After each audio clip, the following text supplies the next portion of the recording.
네, 믿고 읽는 작가 유시민 전 노무현재단 이사장이 얼마 전 여행기를 펴냈는데요. 유럽 도시기행 시리즈 두 번째 책인데 도시가 하나의 텍스트라면 그 도시를 둘러싸고 있는 콘텍스트, 맥락, 꼼꼼하게 읽어내는 유시민만의 특별한 여행법을 느낄 수 있는 책이라고 합니다. 오늘 스튜디오에 모셨습니다. 작가님. 예, 안녕하세요. 예. 유시민 작가님 모셨고요. 지금 작가로서 살아오신 게 지금 35년 되신 거죠? 예, 그쯤 되죠. 예. 생계형 작가라고 제가 말씀드려도 될까요? 그럼요. 조지 오웰 선생이 이제 생계를 위해서 빼고 나머지 4가지 글 쓰는 이유 쓴 적이 있어요. 예. 나는 왜 쓰는가 하는 에세이에. 근데 그분도 되게 가난했는데 왜 생계를 위한 경우를 제외하고 했는지 모르겠어요. 생계가 되게 중요하거든요. 글 쓰는 사람도. 조지 오웰에 비해서는 유시민 작가님이 훨씬 더 부유하지 않으십니까? 조지 오웰도 원래는 명문 이튼 스쿨 출신이잖아요. 예. 우리나라로 치면 옛날 경기고가 명문 시절에 경기고등학교 나와가지고 군대 지원해서 간 거 하사관 지원한 거 비슷하거든요. 유성룡 가문이시잖아요. 저요? 저는 저는 그냥 하여튼 자기 힘으로 살아야 되니까 돈 버는 재주가 글 쓰는 것밖에 없어서 저는 처음부터 지금까지 계속 생계형 작가입니다. 그러시군요. 근데 이번 책은 4군데죠. 빈, 부다페스트, 프라하, 드레스덴. 이거는 도시를 왜 선정을 하신 이유가 있으세요? 이제 중요한 도시 하나 찍고 거기 갈 때 같이 다닐 수 있는 인근 도시를 또 찍고 지역별로 묶은 거예요. 지역별로? 삼겹살 부위별로 먹듯이. 그 1권에서는 이제 아테네, 로마, 이스탄불, 파리 여기는 이렇게 이제 암소 한 마리 먹듯이 부위별로 제일 중요한 부위를 떠서 이제 한 접시 만든 거고요. 요거는 이제 오늘은 갈비살이다. 이러면 갈비 근처에 것만 먹는 거죠. 근데 유럽을 가시는 게 중세 어떤 정치, 역사, 뭘 느끼기 위해서 가시는 겁니까? 건물? 도시는 사람이 만든 거잖아요. 네. 도시를 가면 자연 풍광이 좋은 데 가는 것과 달리 그 모든 공간을 다 사람이 만든 거기 때문에 그걸 만든 사람들을 또는 그 공간에서 살았던 사람들을 만날 수 있죠. 그래서 주로 사람의 어떤 인생과 그 사람이 그 인생에서 이룬 것과 남긴 것과 사라진 것과 이런 것들을 보면서 인생이 이런 거구나. 그런 걸 좀 느껴보는 거죠. 감정을 느끼러 가는 거죠. 여행을 한다는 거. 그렇죠. 감정을 느끼러 간다. 역사 속 인물들과 좀 호응도 해보셨습니까? 이제 저 혼자 생각하는 거죠. 그러니까. 이분은 이런 심정이었던 것 같다. 이 사람은 이런 감정을 이 건축으로 표현한 것 같다. 이런 거 느끼는 거죠. 예를 들어서 잘 알려지지 않은 도시지만 드레스덴에서 그 프라우엔 교회라고 해서 성모교회죠. 말하자면 프라우엔은 여자라는 뜻인데요. 그래서 번역을 여성교회 이렇게 하기도 하는데 그냥 성모교회입니다. 성모교회인데 프라우엔 키르치에라고 그래서 이제 독일어로 거기 원래 그 성당을 교회를 지은 사람들이 루터파 신교도들이었어요. 종교전쟁 한참 하고 있을 때 주로 스위스 쪽의 부자들이 종교자유 찾아갖고 드레스덴으로 이주해 와서 기부금을 많이 해서 교회를 지었거든요.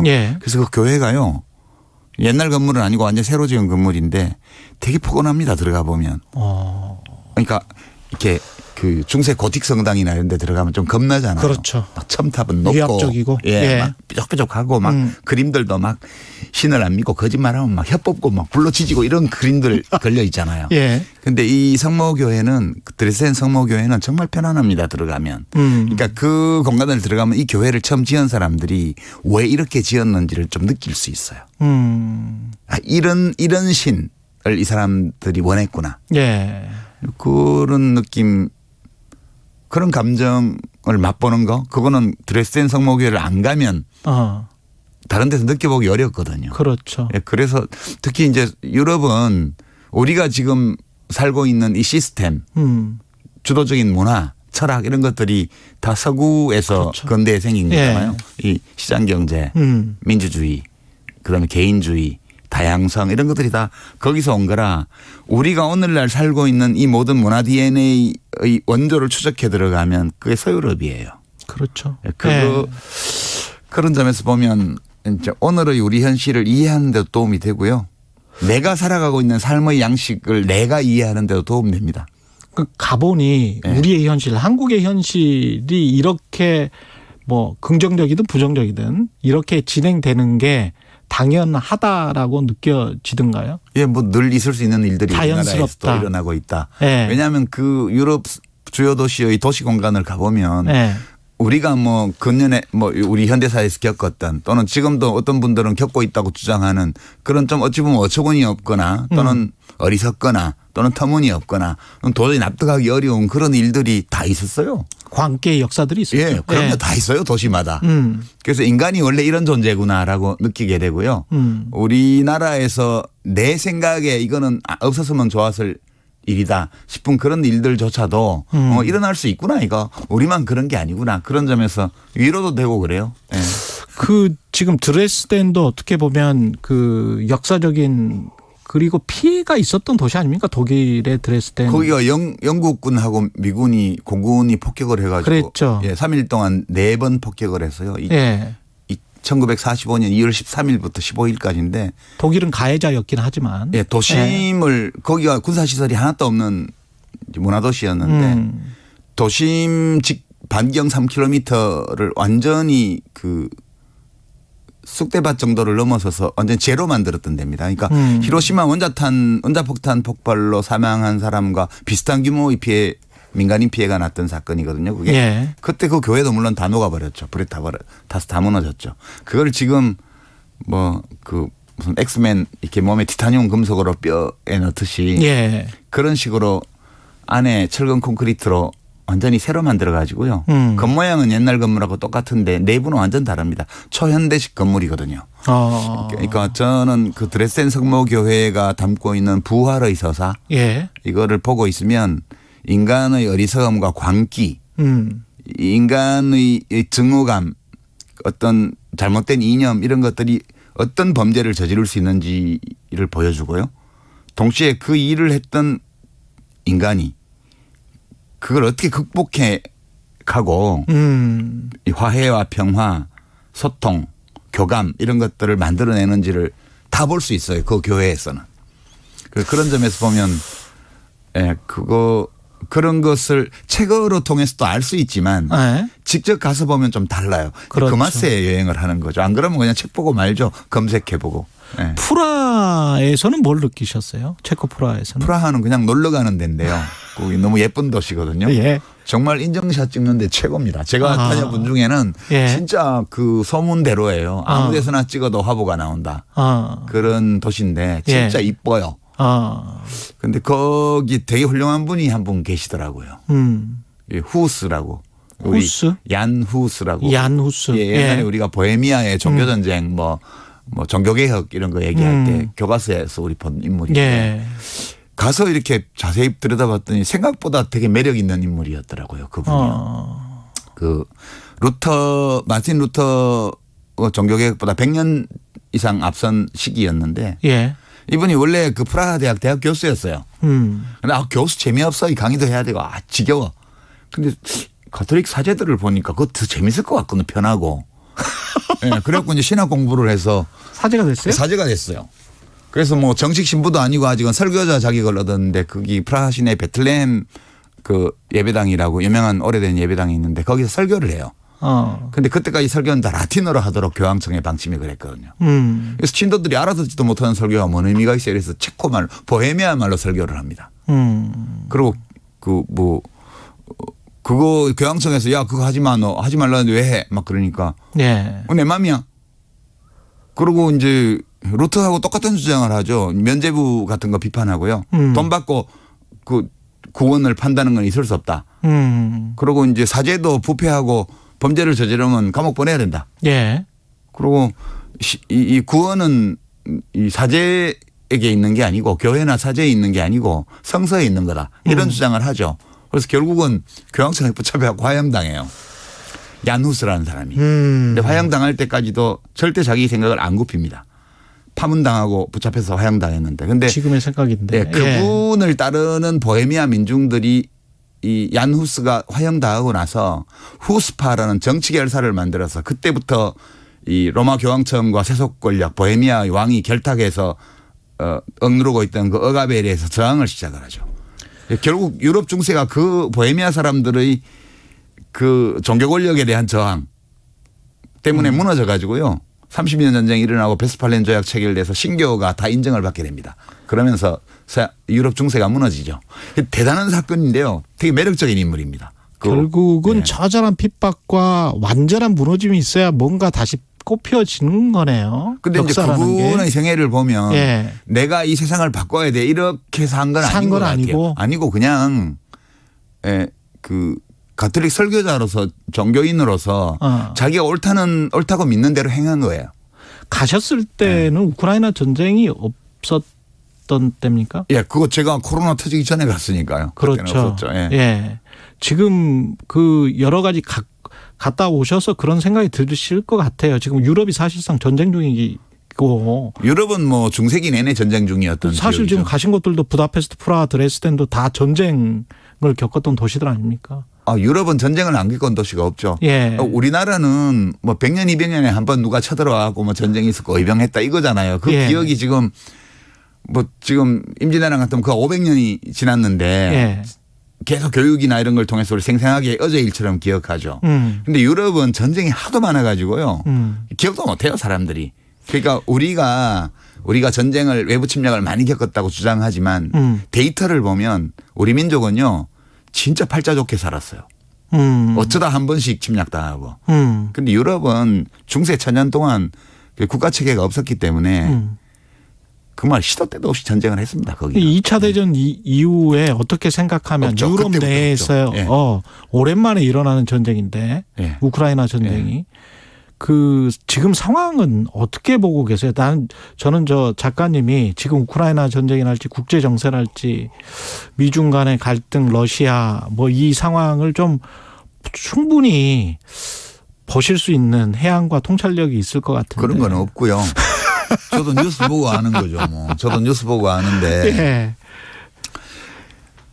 약간 이게 지금 민족주의가 한물 갔다 이렇게 얘기를 하는데 세계화 예. 이게 시작이 되면서 예. 이제 우크라이나 전쟁은 여전히 인간이 부족 인간임을 깨우쳐 주죠. 우리가 문명사가 10,000년 정도 됐는데 호모사피엔스가 한 20만 년 정도 됐다고 그러는데 지구상에 나타난 지가요. 그 대부분의 기간을 작은 규모의 공동체에서 살았거든요. 그래서 기본적으로 우리는 자기하고 비슷한 존재에 대해서는 우호적이고 자기하고 조금 다르면 적대적이에요. 이게 부족 인간의 특징인데 특성. 네. 결국은 저게 보면 러시아 민족주의가 있고 이 공격적이고 팽창적인 그리고 우크라이나 민족주의가 있고 오랫동안 러시아인들한테 시달렸던 그 돈바스 지역의 러시아계 주민들이 다수인 지역이 우크라이나에 속해 있으니까 거긴 이제 또 벗어나고 싶어 하고 그걸 명분으로 삼아서 이제 권력자들이 전쟁을 일으키고 뭐 이런 스토리예요. 이게 별로 새로운 게 아니고 늘 있던 스토리 중에 하나가 지금 또 생긴 거고. 그렇죠. 네. 그게 이제 21세기 들어와서 이렇게 19세기적인 이런 전쟁이 생긴 이유는 러시아가 명목만 공화국이고 사실은 푸틴의 짜르 체제죠. 그러니까 러시아 정치의 후진성 이런 것들이 이것이 전쟁으로 치닫게 된 근본 원인 같고요. 예. 그다음에 젤렌스키 대통령의 어리석음. 그러니까 강대하고 이렇게 비이성적인 행동을 하는 그런 국가 권력이 주변에 있을 때 그 주변에 있는 작은 국가의 지도자는 그 문제를 어떻게 처리해야 하냐. 역사에 수많은 사례들이 있거든요. 예. 굉장히 어리석게 행동했죠. 푸틴은 난폭하고요. 젤렌스키는 어리석었어요. 난폭한 강자와 어리석은 약자가 충돌하고 있는 거죠 지금. 조금 다르다고 서로 간에 적대적인 그런 모습이 있지 않습니까? 제일 비슷한 데끼리 싸워요 원래. 제일 비슷한 데끼리. 아주 다르면 안 싸워요. 멀리 떨어져 있기 때문에. 우리도 그럼 그런 겁니까 지금? 우리 한국과 일본이 되게 비슷하거든요. 근데 둘이 세계에서 제일 사이가 안 좋죠. 중국과 한국도 엄청 비슷한데 싫어합니다. 생각해보니까 그러네. 그리스하고 예. 터키가 모든 면에서 거의 비슷한 나라인데 종교만 다르지. 근데 둘이 왼수예요. 아르메니아하고 터키도 사이가 엄청 안 좋아요. 붙어 있는데 다 그게 원래 붙어 있으니까 싸우는 거거든요. 지리적으로. 정치 이야기 안 물어보려고 했는데 오히려 지금 그런 말씀을 하셔가지고. 오히려가 아니고 이제 유럽 다니다 보면 네. 여행 다니다 보면 다 그 얘기예요. 전쟁을 누가 했냐면 바로 옆에 끼리 했어요. 아니, 먼 데서 온 사람들하고 전쟁하는 건 없어요. 다 아니 옆에 그럼 있는 나라들끼리. 국내에서는 국민의힘과 민주당이 비슷해서 싸우는 건가요? 확 다르지 않고 비슷해서? 똑같이 대한민국의 정당이니까 비슷한 점도 많죠 다. 네. 다른 점도 있고. 생각이. 예. 조금의 차이 때문에 싸우는 건. 그거는 이제 권력을 놓고 경쟁하는 관계니까. 권력을 놓고 그냥 예. 경쟁하는 그러니까 것이다. 이제 제1당하고 제3당, 제4당은 별로 안 싸우잖아요. 원래 제1당과 제2당이 싸우는 거고. 그러네. 그렇죠? 예. 그리고 이제 진보 보수로 나눠도 아주 보수적인 정당과 아주 진보적인 정당은 잘 안 싸워요. 원래 자기 표를 얻으려고 바로 옆에 있는 정당을 공격하거든요. 그 이치가 똑같습니다. 그러니까 유럽을 다니다 보면 예. 얘네들은 정말 이렇게 같이 기독교도 드리고 근데 기독교인데 우리가 보기엔 다 똑같은데 로마 카톨릭이 있고 동방정교 있고 뭐 영국 성공회 있고 그렇죠. 우리가 보면 다 같은 신을 섬기는 종교인데. 그렇죠. 하나님. 네. 예. 그 신교 중에서 루터파 있고 무슨 파 있고 갈뱅파 있고 자기들끼리 막 화형하고 막 전쟁하고 막 그래요. 심지어 로마 교황청 안에서도 교황이 둘이 있어 갖고 자기들이 각자 군대 조직해서 면제부 팔아서 군비 조달해갖고 전쟁도 치고요. 보면서 역시 비슷해서 싸우는구나.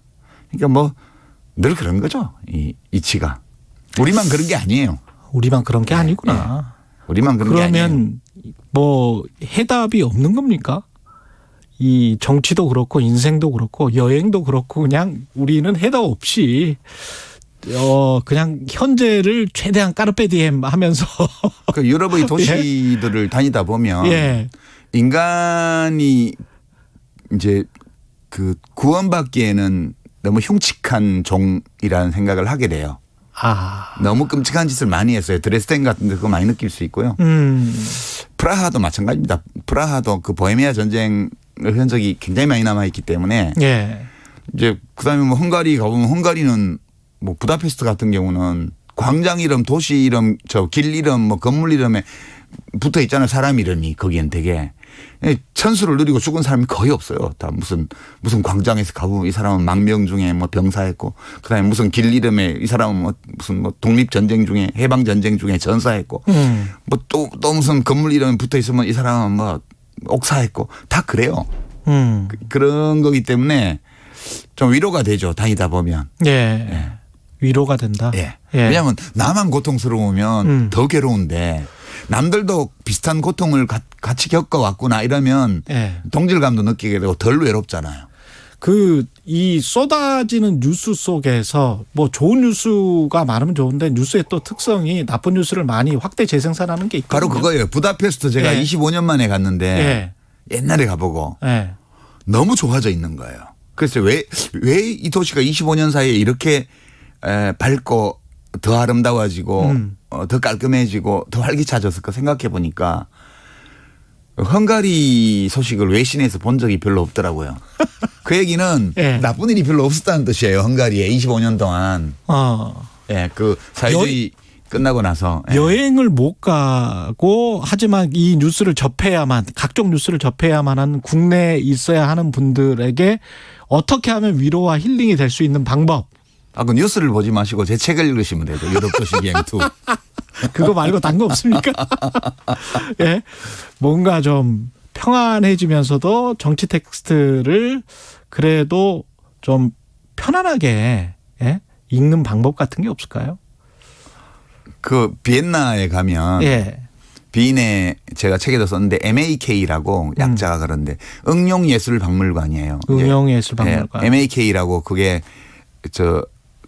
도심 순환도로 맨 그 동쪽 끝에 보면 운하 가기 직전에 오른쪽에 그 멋진 바로크 스타일의 건물이 있는데 굉장히 큰 전시장인데요. 거기 가면 그게 이제 응용예술박물관이라고 이름이 붙어 있는데 사실은 생활용품 디자인과 설계 이런 거와 관련된 게 대부분이에요. 그러니까 인간이 살아가는데 필요한 모든 물건이 다 있습니다. 거기 가면.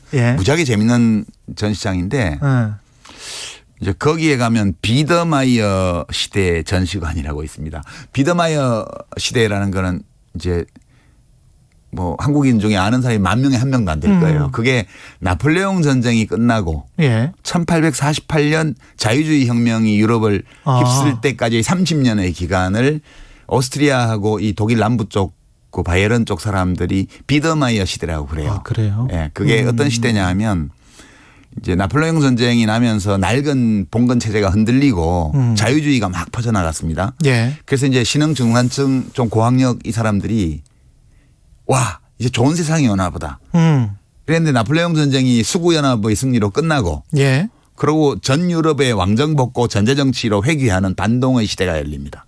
그 30년을 어떻게 견뎠냐 이 사람들이. 그게 비더마이어 시대예요. 비더마이어라는 문학작품의 주인공 이름을 붙여놨는데 소확행. 소확행. 예, 좀 뉴스에 관심을 끊고 정치에 관심을 줄이고 그리고 직장일과 비즈니스를 열심히 하면서 자기 집을 예쁘게 꾸미고 텃밭을 가꾸고 아이들과 많은 시간을 보내고 작은 것에 감사하는. 예. 이 소확행 지금 말로 소확행이에요. 그러니까 그렇게 아기자기한 작지만 확실한 어떤 즐거움. 이런 것들을 추구하면서 그때 가구, 그림 뭐 무슨 모든 것이 다 아기자기합니다. 이제 그 사람들이 왜 그랬을까 생각해 보면 그렇게 하면서 견딘 거예요. 그 시대를. 이게 모든 것은 변화하고 또 모든 것은 지나가고 고정된 것은 없기 때문에 한 시기에 불길처럼 일어났던 새로운 사회에 대한 열망 이게 꺼졌다 하더라도 시간이 흘러가면 또 그게 다시 일어나요. 그러니까 그때를 기다리는 거죠. 근데 이제 그거를 이제 소시민의 어떤 뭐 작은 행복 이런 거에 빠졌다는 이렇게 비난하는 사람들도 있지만 이제 그 무력한 개인의 입장에서 보게 되면 그렇게라도 견디지 않으면 그런 시기를 보내기 어렵거든요. 작가님의 의도를 그것도 지혜가 됩니다. 충분히 이제 느낄 수가 있을 것 같고요. 최강시사 청취자분들이 유시민 작가님 굉장히 반겨주셨는데 422님이 유시민 작가님 반갑습니다. 작가님 따라 유럽 여행 갑니다. 축하드립니다. 김진반님. 그냥 생각만 하시면 돼요. 책 읽으면서. 유 작가님은 20년쯤 전에 거꾸로 있는 세계사 처음 알게 됐는데 빠져들어서 다 읽기 전에 다른 일을 할 수가 없었네요. 이번 책도 기대됩니다. 1719님 작가님 팬입니다. 정치평론은 이제 안 하시나요? 이렇게 말씀하셨네요. 아니 자꾸 이제 우리 진행자께서 뭐 그런 거 유도하시는데 이제 저는 또 책 팔고 있고. 이제 그만하겠습니다. 저도. 근데 지금 뭐 제가 이미 다른 데서 인터뷰하면서 그 얘기를 했는데요. 그렇게 뉴스를 한 일주일에 한 번만 봐도 다 알겠더라고요. 그렇게 그 정도로 지금 심플하거든요. 심플하다. 그러니까 뭐 단순하다. 제가 이해하는 방식을 하나만 소개하면 이제 정부라는 건 종합병원 비슷한 거예요. 온갖 과가 다 있고 온갖 환자가 다 오고 그중에는 좀 만성병 환자도 오지만 응급 환자도 오고 막 그러잖아요. 그렇죠. 종합병원 비슷해요. 그리고 이제 대통령은 병원장인 거죠. 그리고 이제 각 과 과장님들이 이제 장관들이고 그런 거 비슷해요. 비슷한데 지금 응급실 문을 닫아놓은 것 같아요. 아니 응급실 열어놨는데 의사도 한 명도 없고 간호사도 없고 응급실이 텅 비어 있어요. 그러니까 빨리빨리 해야 될 급한 일들이 있는데 아무것도 안 하는 거예요. 이렇게 표현을 해 주시는구나. 그러니까 종합병원에 응급실이 비어 있으면 어떻게 되나요? 사람이 죽죠. 그렇죠. 그런 상황이어서 응급실을 돌려야 되는데 지금 응급실은 안 돌리고 지금 뭐 이렇게 급한 환자도 없고 이런 과에서 성형을 뭐 하고 옛날 있고. 사진 같은 거 뭐 MRI 사진 다시 올려놓고 야 이거 지금 이 사진 보니까 이 병이 그게 아니었는데 지난번 그 과장이 저 병원장이 잘못했네 뭐 이런 거 하고 있잖아요. 그러니까 지금 사람들이 아니 왜 응급실을 비워놓고 급하지도 않은 급한 일 다 해놓고 나중에 시간 많고 놀 때 세미나 할 때 하면 되는 문제를 가지고 의사들이 왜 다 거기가 있어?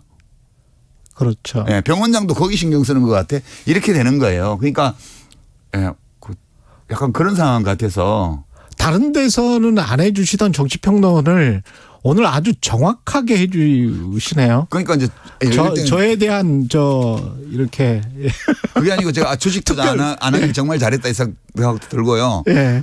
뭐 연끌을 해가지고 무슨 뭐 갭 투자 안 하기로 정말 잘했다. 다 그런 분야들이 지금 다 응급 상황이거든요. 예. 특히 경제 관련된 부분에. 사실은 경제학자시기도 하고 그래서 경제학도입니다. 경제학도라고 늘 스스로를 낮추시는데 저도 문득 그런 생각이 들었어요. 그러니까 구조적이고 역사적인 분명히 우리 경제 문제랄지 정책 문제가 분명히 있는 것 같은데. 그렇죠. 네, 많이 있죠. 그걸 그 우파 정부에서 우파적인 관점에서 차츰 풀어보겠다라는 거는 저는 당연하다라고 생각을 합니다. 그럼요. 예. 그런데 지금 말씀하신 것처럼 응급실에서 지금 당장 임기응변으로 뭔가를 해야 되는 정치적인 현안들, 경제적인 현안들이 너무 많은데 자꾸 구조와 역사와 과거를 봐버리니까 이게 약간 좀 답답하다고 해야 될까요? 아니, 국민들이 좀 힘들어 할 것 같는 것 같습니다. 정치 행정뿐만 아니라 모든 예. 일이 다 그런데 사람 사는 일이 예. 여러 가지 일들이 있잖아요. 예. 그중에 우리가 뭐부터 하냐 하면 이게 일의 경중도 가리고요. 어느 게 중요하고 어느 게 경한가. 그렇죠. 또 어떤 것이 급하고 어떤 것이 덜 급한가. 그렇죠. 완급. 그렇습니다. 나중에 해도 되는 것과 지금 바로 해야 되는 것이 있죠. 그러면 먼저 해야 되는 것도 있고 나중에 해야 되는 것도 있습니다. 그렇습니다. 일의 선우도 있거든요. 그렇습니다. 선우 완급 경중을 따져서 제일 먼저 해야 되고 급하고 그 중한 일부터 해야죠. 근데 그런 걸 안 따지고 그냥 내가 하고 싶은 걸 한다. 이러면 이제 문제가 생기는 거죠. 수렁에 빠질 수도 있습니까? 그렇게 되면. 빠질 일은 없죠. 권력 가지고 있는데 뭐 빠지겠어요. 그냥 가만히 노는 거죠. 아니 가령 지금 지지율이 뭐 한 30% 뭐 중반 뭐 이런 상황인데 이게 만약에 20%까지 가버리면 굉장히 국정을 리드해 나가는데 힘들어지지 않습니까? 국민들을 설득하고 이러는데. 지금 대통령이 없는 거하고 비슷한 상태 아니에요 지금? 저는 그렇게 느끼는데. 지금 상황은. 예, 왜냐하면 응급실이 비어서 돌아가니까 예. 병원장이 안 계신 상태인가? 아니면 병원장이 이렇게 하라고 했나? 그런 느낌이에요. 지금 저는 대통령의 존재감을 못 느끼겠어요. 그래서 비평할 것도 없고 뭐 하는 일이 있어야 비평도 하고 그러는데. 그러면 집권 여당인 국민의힘 입장에서는 플랜 B를 준비를 해야 되나요? 그거는 여당이 좀 더 똑똑하고 그런 거 할 줄 알면 그러겠죠. 알겠습니다. 여기까지 듣고요. 방금 제가 말씀드린 내용들 그 대통령 지지율과 관련된 거는 R&R 서치가 뉴스핌 의뢰로 지난 9월 12일 전국 18세 이상 1,045명을 상대로 조사한 결과죠. 30% 초반 중반 나왔던 것들. 자세한 내용은 중앙선거 여론조사 심의위 홈페이지 참조하시면 되고요. 9693님 멋진 비유. 김진희님 제대로 정말 비유해 주시니 이해가 잘 됨 이렇게 말씀하셨습니다. 여기까지 이제 보내드리겠습니다. 감사합니다. 두 번째 유럽 도시 여행기를 출간한 유시민 작가였습니다. 고맙습니다. 네, 감사합니다.